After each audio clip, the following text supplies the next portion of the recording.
When replacing the red liner on your tubeless system, you'll need to switch over the rim lock to a new red liner. It's easy to do, just follow these steps. First, pull up on the black rubber deflector block on the rim lock stem.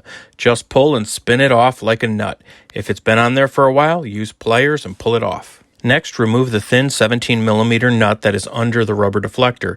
If you don't have a deep 17mm socket, channel locks work well too. Now slide the rim lock out of the old red liner. Make sure not to lose the washer that's embedded in the rubber on the inside of the red liner. To put the rim lock on the new red liner, put the rim lock stem through the hole in the new red liner and spin it, threading it into the hole until it bottoms out tightly against the black plate on the rim lock.